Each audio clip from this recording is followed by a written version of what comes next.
One Zambia, one nation, and thanks for joining us on Zanis News. To present, my name is Juliet Muntale. Top stories in the news tonight. Kafir residents in 4 million kwacha CDF windfall. Poor rehabilitation of Mansa's Copperbelt Stadium annoys construction officials. Increased CDF allocation changing the shaky landscape. Plus Junip wants Mainza Jona grave turned into heritage site. Zanis News in detail. Minister of Local Government and Rural Development Gary Nkombo has handed over Constituency Development Fund CDF empowerment packages worth over 4 million kwacha to Kafue residents. Sarah Miti reports that Mr. Nkombo handed over a grader, 200 classroom desks and grants for youths and women, cooperatives and groups under the CDF allocation for Q3.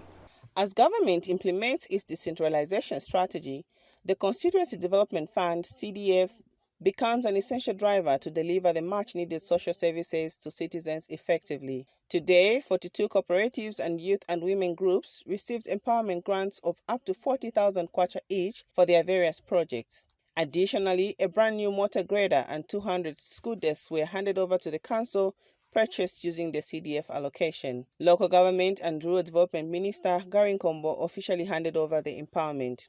It is very clear that at 25.7 million kwacha, which was allocated to all the 156 constituencies last year, this year rather, and has now been increased to 28.3 million kwacha going forward into the next year, as a deep commitment for your government to make sure that local participation in determining people's trajectories for development is actualized. And so I am very, very happy to be here today. And Kafue Member of Parliament Miriam Chonya highlighted the benefits that have been generated for our constituency through CDF. What we are doing with our 2022 CDF money is that we actually already procured some 2-engine boats for Sakila constituency at a total cost of 195,000 kwacha. We will be constructing an ablution block at Kanyangala Health Post in Kitende Ward at the cost of 351,000 kwacha. The Kafue main police station has been earmarked for construction also at a cost of 2.4 million kwacha. Chikupi Secondary School is one of the beneficiaries of the 200 desks, and the headmaster has thanked the government on behalf of all beneficiaries. I've also worked in other areas which were receiving grants here, and the poverty levels in some of the areas are very acute. And when you give them these grants, then you are sure that you are sorting out the problems head on.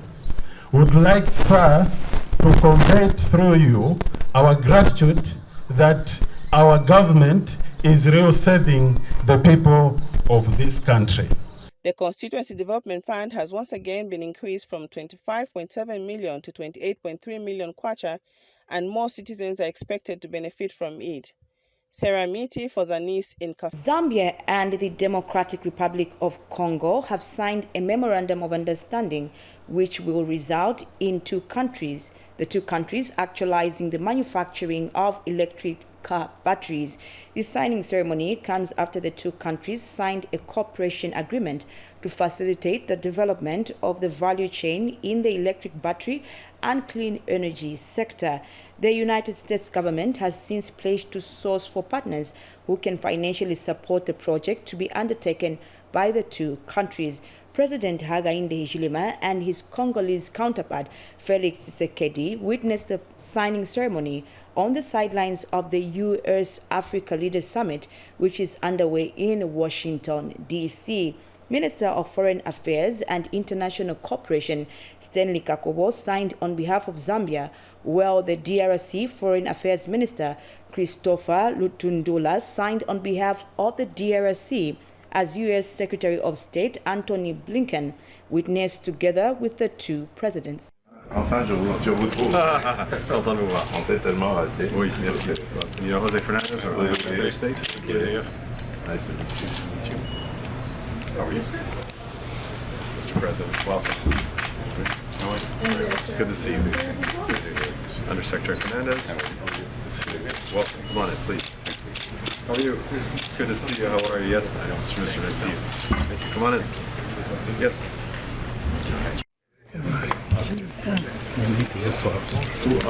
To sign or witness the signing of a memorandum of understanding in which the U.S. will support the DRC and Zambia in developing an electric vehicle value chain. I really want to commend the DRC and Zambia and their governments for their leadership and vision in developing an electric vehicle battery council. This is the future, and it is happening in the DRC and Zambia. DRC produces more than 70% of the world's cobalt. Zambia is the world's 6th largest copper producer, 2nd largest cobalt producer in Africa. Global demand for critical minerals is going to skyrocket over the next decade.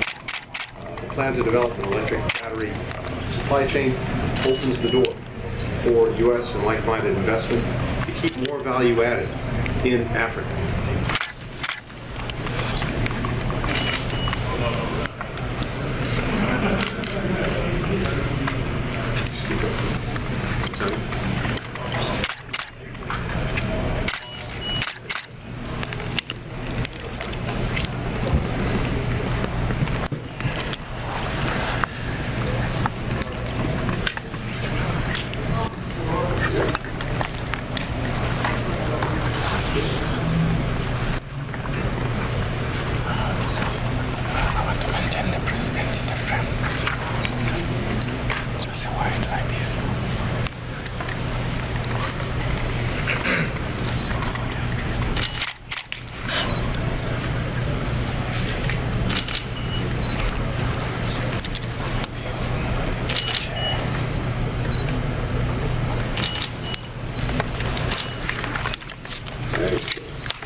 The signing of this MOU is truly a reflection of the deep friendship between our governments, the U.S. government and also the government of the DRC, and also for us as a country, this is strategic. It fits into the program of us industrializing our country and also providing jobs and also creating value chains for what we want to do in our country.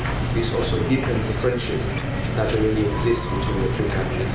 And this is something that we want to actualize in Kafue. We want to get the transactions done, the setting up of the plants quickly, and the value chains must be clear for the nature benefit. Thank you very much. On the Copperbelt Province, a non-governmental organization has handed over a borehole and medical equipment valued at 60,000 kwacha to Chipokota Mayamba Clinic in Ndola's Chifubu constituency. Ndola District Health Office Clinical Care Specialist Sahera Shanti commended Jubilee Center Zambia for supplementing government efforts in providing quality health care. Details in this report. It is government's responsibility to protect and advance the interests of society, which includes the delivery of high-quality health care. To achieve this ultimate goal, government has built strong partnerships with various stakeholders and the private sector. The actions within a decentralized delivery health system has raised the health care bar. One organization is Jubilee Center Zambia, who have adopted Chipokota Mayamba Healthcare Facility in Ndola's Chifubu Township. We have been working with this clinic for over 15 years, and in that time we've been able to advocate for a standby generator that's been able to help address the need of power for the maternity ward.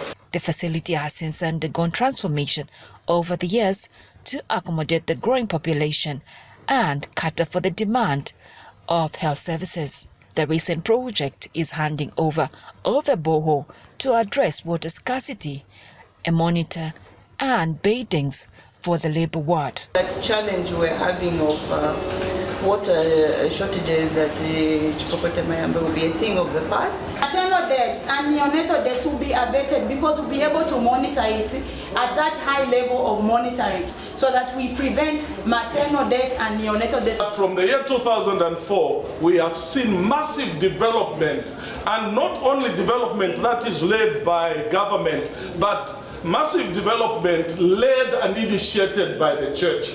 Ndola Mayor John Scaliati has urged constituents in the area to monitor utilization of constituency development funds and ensure that part of the funds are diverted to the expansion of the health facility. I can assure you, in 2026, whatever we will not have, the president will stand on the podium and he will say, "Didn't I give you money?"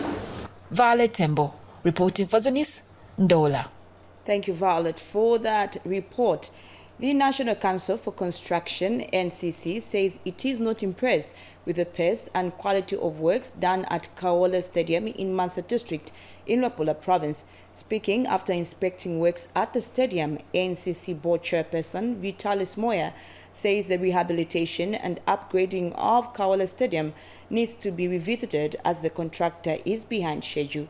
Here are the details. This is Kafue Stadium in Nchanga District, which is under rehabilitation and upgrading by FIFA through the Football Association of Zambia at a cost of $299,000 United States dollars. However, the works that were supposed to be completed in the second quarter of 2022 have not yet been completed, even after agreeing 3 months ago with the National Council for Construction to complete the works by the end of December 2022. The NCC Board Chairperson Vitalis Moya, who visited the stadium to check if the works are done, says the whole project deal needs to be revisited. The will is there from the top, but I'm afraid, it's, we can't, allow this one, always postponing, December we are finishing, they can't. It's another 6 months. I can't see them, finishing in the next 6 months. May, June. Look at the workmanship there. The steel, it's wrong. And the formwork is totally wrong. So I think we just have to look into Plan B. Plan B, where I think we needed to relook at this, the whole setup. However, the Port and Mining Limited site manager for the stadium, Francis Nyoni, has disclosed that 80% of works have been done. Our scope was to do the whole phase, the complete whole phase of this stadium, and then do some renovation works for the terraces, which we have already started, and we are at somewhere around 80% complete. Then from here we've moved to the grandstand. I think, as you can see, there's some works going on. That's the initial contract which we are given. Then additionally, we are given some more works to do the change house just behind the old one. Meanwhile, Copperbelt Province Deputy Permanent Secretary Royd Mwansa states that government is part and parcel of this project and not FAS alone. It's sad to learn that even if some of the FAS members were saying, no, this is not for government program. This is a FAS program. What is the FAS? When the FAS contributes money to the government, they are helping, they are partners in development.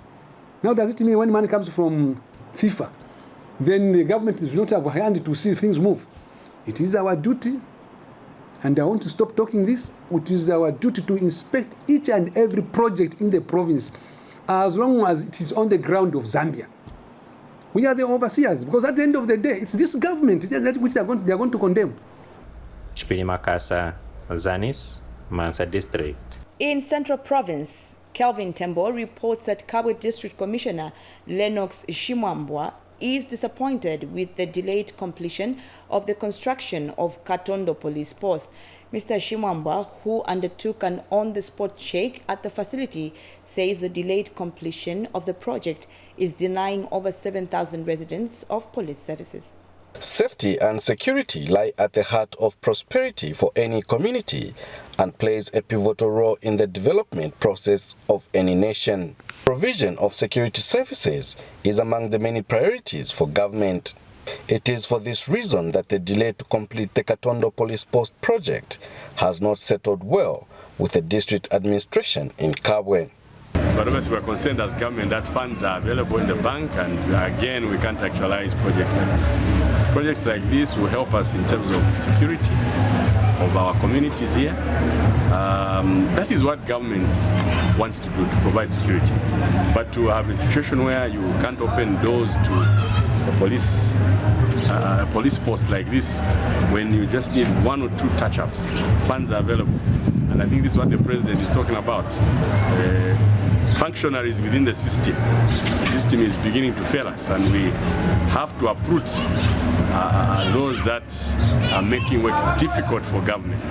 Typical CDF project is where funds have been spent, taxpayers' funds have been spent. We should be talking different projects. But today, maybe close to a year, we're still sitting on a project that is 95% complete. The area ward councillor says minor works are delaying the opening of the police post. This building, most of the work has already been done. So, what I know, if water was to be connected today, it can even that way, it can even be operational. Because we need this building because theft is very high. And the building, if we delay, it is going to be vandalized. I'd like to inform people who are in charge of the system to speed up the program so that we have this building operational. And Ward Development Committee Chairperson Sylvester Kolala has bemoaned the rise of criminal activities in the area. How much challenges you to stand up? Like here, takuwa basecure bakabulala benda instead of the fire abantu benda instead of the fire. As a result, you can see this beauty. Abantu baletoba abantu tabakwata no kutina ama blocks that our office baliba pamlandu wa shani, no security.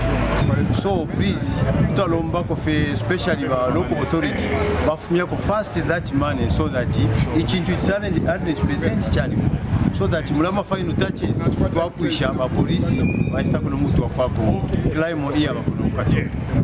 Kelvin Tembo for Zanis in Kafue District, Central Province. We move back to the Copperbelt Province. The Disaster Management and Mitigation Unit, DMMU, says it will explore ways of reducing the number of fatalities along water bodies in rural parts of the province. Speaking when inspecting the Mumbuluma crossing point situated at the border of Mpongwe and Lufwanyama districts, DMMU Copperbelt Region Coordinator George Akalemas says there is need to engage various stakeholders in order to provide boats and put up bridges to reduce accidents and deaths on critical water bodies in the rural areas. Noah Kangali has the details. This is Mumbuluma crossing point on the Kafir River in Mpongwe and Lufwanyama district. This is one of the major crossing points linking the 2 districts in the province. Authorities from the 2 districts were earlier at the site to assess modalities of setting up a bridge across the river. We have a good number of our people coming from Lufwanyama, trading into Mpongwe. On average, we have over 300 to 400 farmers transporting their produce into for market in Mpongwe, and also people from Lufwanyama accessing health education facilities in Mpongwe.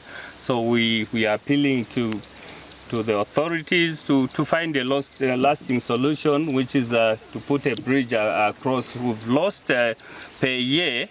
As you are aware, this is rain season. Mainly we lose live up to more than 10 people per year. The Disaster Management and Mitigation Unit, DMMU, says it will engage relevant stakeholders on on the need to alleviate challenges associated with the crossing point.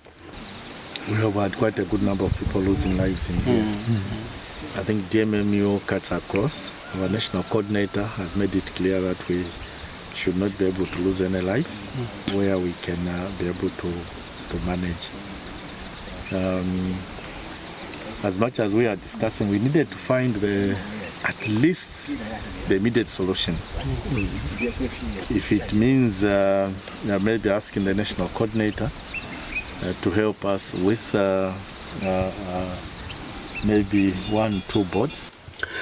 District commissioners from Mpongwe and Lufanyama have echoed calls for a bridge to be constructed across the river. We need to raise the profile for this Mumburuma bridge. It's very critical, and as I alluded to earlier on, there will be improved socio-economic development by raising the standards of everyone living between Lufanyama and Mpongwe. It's saddening that at 58 we can still have a situation like this, where our people be subjected to crossing a big river like Kafir in such boats like this one.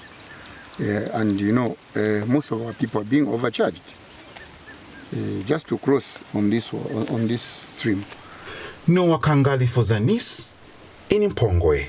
Mulimas Tumbeko reports that the increment of Constituency Development Fund, CDF, in 2021 and 2022 has transformed Sesheka District into a construction site with a number of projects being implemented. District Commissioner Alex Namenda says many women and youth groups have been empowered under the CDF grant and loans. The Sesheka District is found at the border of Zambia and Namibia. However, infrastructure development of this district had stalled for a long time until the increase of the CDF allocation last year. Sesheka District Commissioner Alex Namenda said the increase in CDF will pave way for development and districtization in turn. The government is trying all its level best to see to it that decentralization is brought to the grassroots. I can attest to you that the man has impacted into the communities positively. That I can tell you that as we are today, I normally call it that Sesheka has become a construction site. Women and youth empowerment is one of the components found in the CDF. Luaha Moho Women's Club has received 15,000 kwacha and has ventured into poultry farming. Mira itumela kwa munso olufile kakuli lwalukukalera project yalu naye akuna zona olufumananga. Chole lwaitumela kwa president baluna miru ezalikumwa teni. Another youth club called Mukwato has encouraged youths not to be lazy and form clubs that will enable them access CDF funds and uplift their livelihoods. Ayuthi monikona kuba babale monikona kuba eleza kuli bakeni wa maklabu. Kakuli ni wana kuli maklabu atusa. Anachana muingilie sherenyi mwale kapatensi kasa mukona kubona kulisea lusile kasa lutusana kuba babalia. Government has this year increased the CDF allocation from 25.7 million kwacha in 2022 to 28.3 million kwacha effective January 2023. Mulimas Tumbeko reporting for Zanis News in Sesheka District, Western Province. Zanis News continues. An innovative saving group that government is implementing with support from cooperating partners is impacting positively on the lives of women and families of Mfubushi village in Mpika district in Nchanga province. Saving for Change is also promoting good nutrition among the women under the Scaling Up Nutrition Phase 2 program. Details in this report. Her life has been transformed through the Savings for Change Savings Group under the Scaling Up Nutrition Sani 2 project. Through Twafueniko Tatula Mona Savings Group, Moseba Maboto has been able to open a grocery store which has helped improve her financial position and the nutrition levels of her family.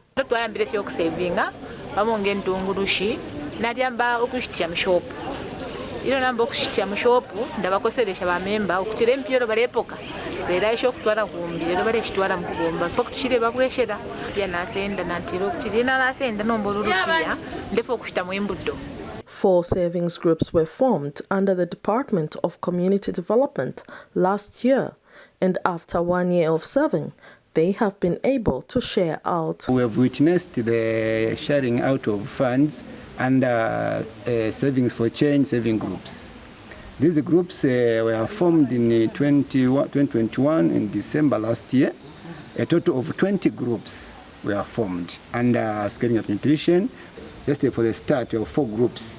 So different figures. The first group had saved the amount of 36,000 kwacha. Then the second group had a total of 27,000 kwacha. The third group had a total of 11,000 kwacha. The women are happy that the savings groups have yielded positive results. Impiesho nsenda nadi kwataka mashini panganda. So nda densa lusha tuma uniform. Ndeptulo tuma uniform plafini ndeshtisha ma uniform. Sana sana line ba grade 1 bala bengishanda kwata market sana so December ina limukwile bwino sana. Peggy Gutinho for Zanis in Nchanga Province. And from the southern part of the country, Choma District Administration has launched a digitalized social cash transfer scheme aimed at improving safety and reducing handling of cash by pay point managers.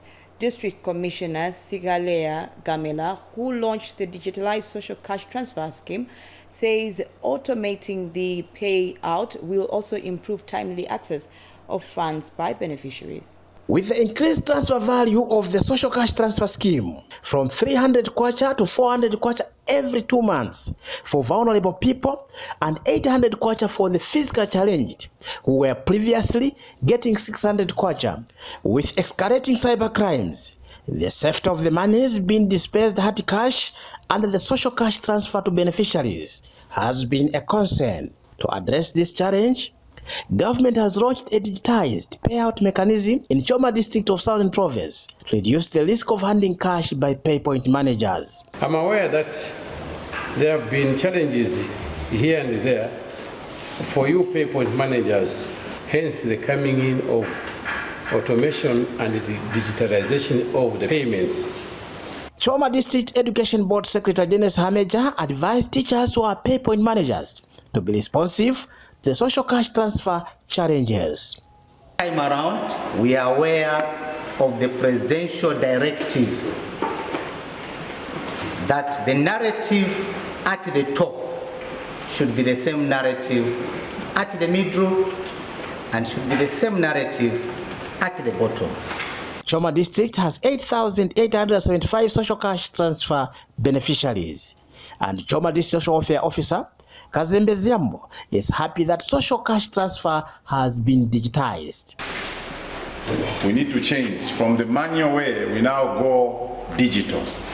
We understand that there are challenges, security issues are issues that are there, but I think this program which we've called you for, it will provide answers to all those challenges and all those paying arrangements, and I'm happy Debs is here today. Gift Banji, reporting for Zanis News in Choma District, Southern Province. We move to Northwestern Province. About 1,100 vulnerable but viable farmers are expected to benefit from the Food Security Park Farming Input Program in Winonga District. The District Commissioner, Harrison Kamuna, says government has put in place policies to improve food security at household level among vulnerable people. Amos Kawisha now reports. Food security is one priority area for government. In Winonga District, government is giving farming inputs to vulnerable people in order to improve food security at household level. The targeted beneficiaries are 1,138 selected from the 15 CWACs across the district. The figure above may not be sufficient to attend to all the vulnerable but viable farmers in our communities only. But it is reflecting government's efforts to improve food security at the household level. The Department of Community Development gives details of the program. As community development in Winonga District, today we are flagging off the disbursement of farming inputs to our beneficiaries. The beneficiaries that we deal with are in categories. That is female-headed household, youth-headed household, the aged, the people living with disability, and the people living with HIV/AIDS. And the beneficiaries thanks the government for the gesture.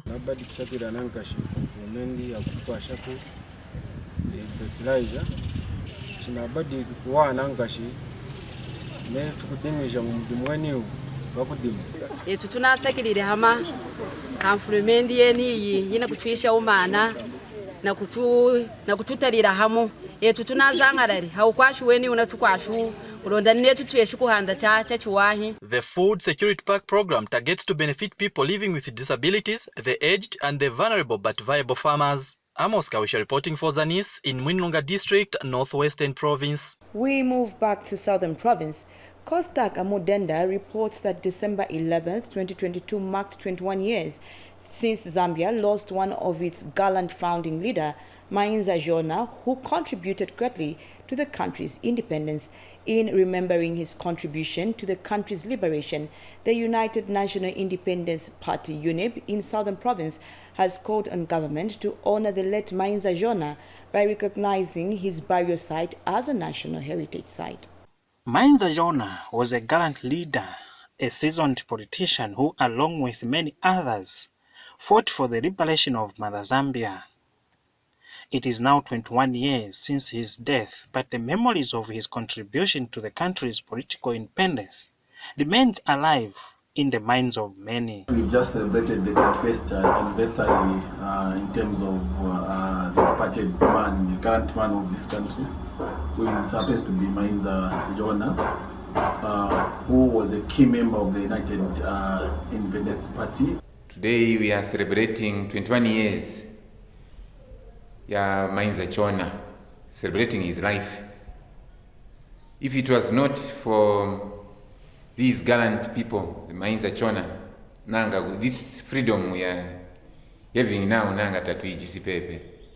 The Choma Museum documented some of his works, and key among them was the signing of the Peace Treaty and the Choma Declaration. We have documented this man and the role that he played, especially in the bringing of peace, actualizing the One Zambia, One Nation. And in this gallery, we have dedicated what happened during that Choma Declaration and have highlighted Mainza Jona's role in this declaration and in Zambia's history. To celebrate his legacy, the United National Independence Party UNIP in Southern Province want the government to consider making Mainza Jona's burial site a national heritage. We are calling upon the head of state to basically fulfill the words he echoed a few months ago in Namwala, where he called upon the need for the heroes of this country to be honored in a dignified manner.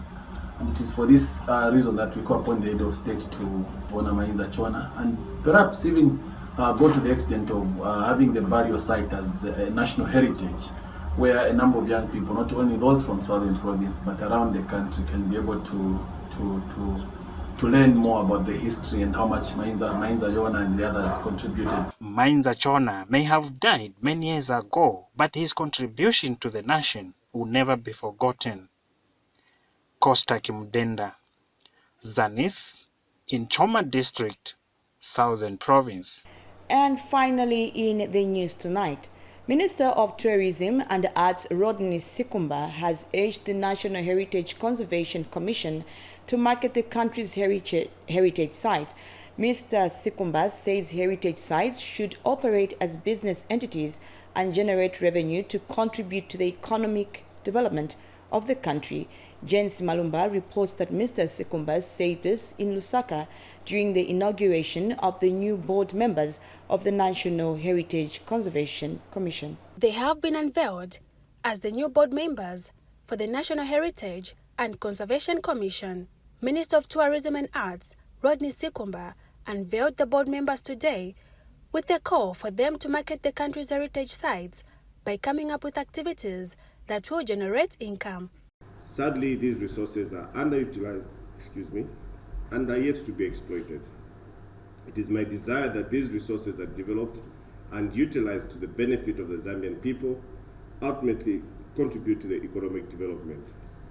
This is therefore time for the National Heritage Conservation Commission to operate as a business entity and engage in revenue-generating activities.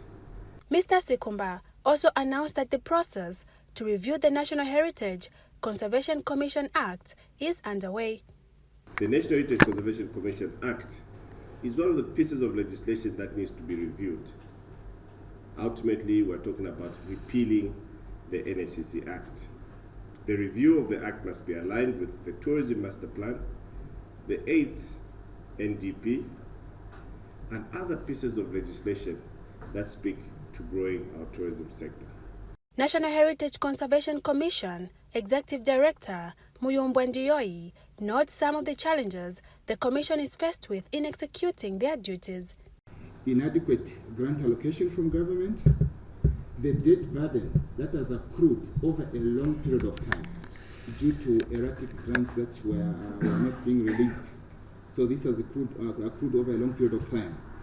Currently now we're in a situation where there is inadequate staff. Irene Muyenga is the new board chairperson for the National Heritage Conservation Commission and pledged the board's commitment to contribute to the tourism sector. The need to conserve our heritage sites cannot be overemphasized. Zambia's heritage is central to preserving and promoting our culture, thereby uplifting our identity and dignity for the present and future generations. Some of the board members are Kalaluka Mulyokela, Charles Mweshi, Monga Mupuna, and Jason Mwanza. Jane Simalumba Zanis in Lusaka. As we end the news, a recap on the headlines. Kafir residents in 4 million kwacha CDF windfall. Poor rehabilitation of Mansa's Copperbelt Stadium annoys construction officials. Increased CDF allocation changing the Sesheke landscape. Plus UNIP wants Mainza Jona grave turned into heritage site. Thank you for staying with us. Remember, we are one Zambia, one nation. My name is Juliet Ntele saying pleasant viewing.